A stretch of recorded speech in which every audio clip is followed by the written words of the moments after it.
High বন্ধুরা, নন্তুস কিচেনে তোমাদের স্বাগত। আজকে আমি তোমাদের কাছে একটা মাংসের প্রিপারেশন নিয়েছি, যেটা হচ্ছে আওয়াদি মুগ কোরমা। আওয়াদি মুগ কোরমা করতে প্রথমে আমাদের কি লাগছে সেটা দেখে নাও। প্রথমেই দেখো, আমি এখানে একটু বেরেস্তা, তার সাথে কয়েকটা বলবো না, এক মুঠো কাজু বাদাম একসাথে ভেজে তুলে রেখেছি। এটা একটা পেস্ট বানানো। ওকে, এবার দেখো, আমি এখানে তেল গরম করতে বসিয়ে দিয়েছি। এই তেলের মধ্যে আমার যাবে গোটা গরম মশলা, তার সাথে শুকনো লঙ্কা,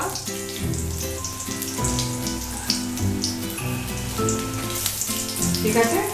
এবার যাবে রসুন বাটা,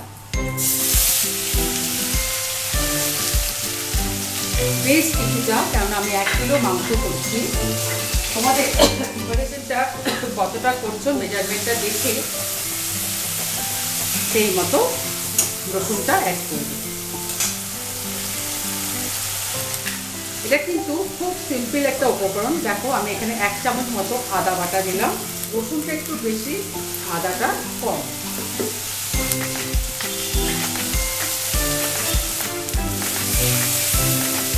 ভাজা হয়ে গেছে। এবার দিয়ে দেবো যে মাংসটা, সরি কি মনে করো না, কারণ এই ঝাঁঝটা এতটা তো কাশি হচ্ছে। তো যাই হোক, এখানে দেখো আমি মাংসটাকে টক দই দিয়ে মেখে রেখেছি। একটা প্যাকেট টক দই, জল ঝরানো, সেই দিয়ে আমি এখানে মেখে রেখেছিলাম প্রায় 8 ঘন্টা।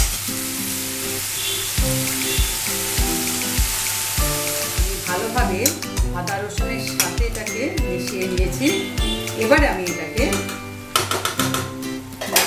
মাংসটা একটু সেদ্ধ হওয়া পর্যন্ত এখানে ছেড়ে দেবো। জাস্ট আঁচটাকে একটু মিডিয়াম কম আঁচে রেখে দিলাম, দিয়ে এটাকে আমি ঢাকা দিয়ে দেবো। মাংসটা একটু সেদ্ধ হয়ে গেলেই আমি এটা আবার ফেরত আসছি। দেখো, আমাদের মাংসটা প্রায় সেদ্ধ হয়ে গেছে। ঠিক এরকম সময় আমি তোমাদেরকে যে মশলাটা, মানে ভাজা পেঁয়াজ এবং কাজু বাদাম, সেই পেস্টটা আমি এখানে এবার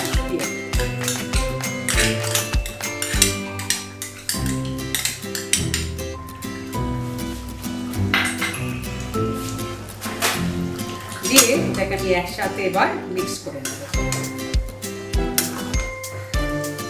কোরমা যেহেতু, সেহেতু একটু চিনি আমরা ব্যবহার করতেই পারি। এটা হচ্ছে ব্যালেন্সের জন্য, খুবই ভালো লাগে।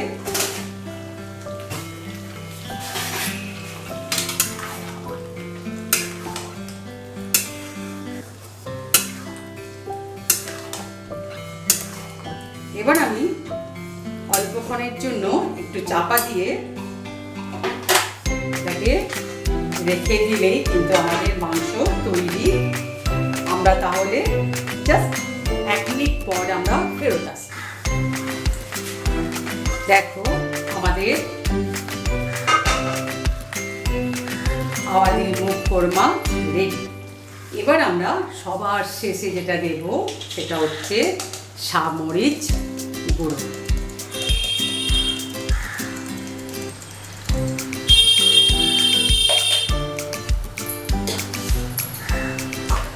সামরিচের গুঁড়ো দিয়ে আমরা এটা ফিনিশিং করলাম।